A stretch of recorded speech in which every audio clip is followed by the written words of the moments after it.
एक बार की बात है, बीरबल को दरबार आने में देरी हो गई। राजा अकबर बेसब्री से बीरबल का इंतजार कर रहे थे। जैसे ही बीरबल दरबार में पहुंचे, अकबर ने उनसे देरी का कारण पूछा। बीरबल कहने लगे कि आज जब वह घर से निकल रहे थे तो उनके छोटे छोटे बच्चों ने उन्हें रोक दिया और कहीं न जाने की जिद करने लगे। किसी तरह बच्चों को समझा बुझाकर निकलने में ही देरी हो गई।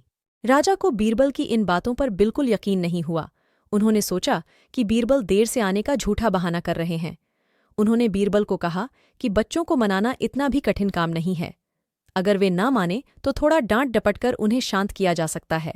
वहीं बीरबल इस बात से परिचित थे कि बच्चों के मासूम सवालों और जिद को पूरा कर पाना बेहद मुश्किल होता है।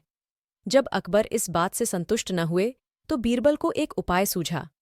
उन्होंने राजा के सामने एक शर्त रखी।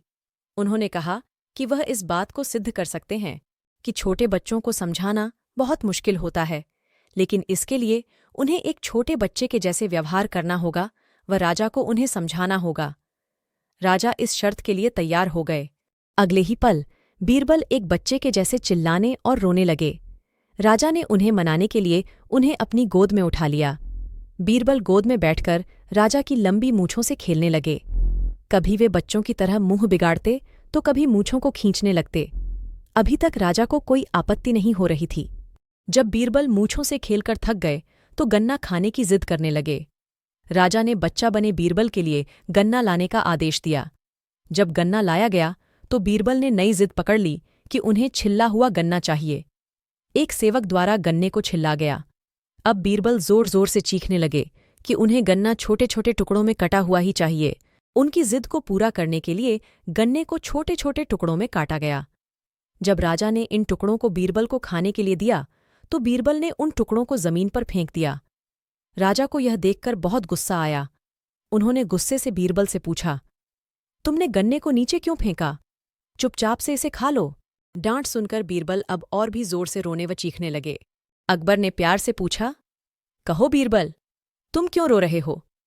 बीरबल ने जवाब दिया, मुझे अब छोटा नहीं एक बड़ा गन्ना चाहिए। अकबर ने उन्हें एक बड़ा गन्ना लाकर दिया, लेकिन बीरबल ने उस बड़े गन्ने को हाथ तक न नहीं लगाया। अब राजा अकबर का गुस्सा बढ़ रहा था। उन्होंने बीरबल से कहा कि तुम्हारी जिद के अनुसार तुम्हें बड़ा गन्ना लाकर दिया गया है, तुम इसे न खाकर रो क्यों रहे हो? बीरबल ने जवाब दिया, मुझे इन्हीं छोटे छोटे टुकड़ों को जोड़कर एक बड़ा गन्ना खाना है। राजा ने बीरबल की इस जिद को सुनकर अपना सिर पकड़ लिया और अपनी जगह जाकर बैठ गए। उन्हें परेशान देखकर बीरबल ने बच्चा बनने का नाटक खत्म किया और राजा के समक्ष गए। उन्होंने राजा से पूछा, क्या अब आप इस बात से सहमत हैं कि बच्चों को समझाना यकीनन एक मुश्किल काम है? राजा ने हाँ में सिर हिलाया और बीरबल को देख मुस्कुराने लगे। कहानी से सीख। इस कहानी से हमें यह जानने को मिलता है कि बच्चे बहुत मासूम होते हैं। अक्सर हम उनके नादान सवालों का जवाब नहीं दे पाते हैं, लेकिन फिर भी उन्हें प्यार से समझाकर व अनेक उदाहरण देकर उनकी जिद व जिज्ञासा को शांत किया जा सकता है।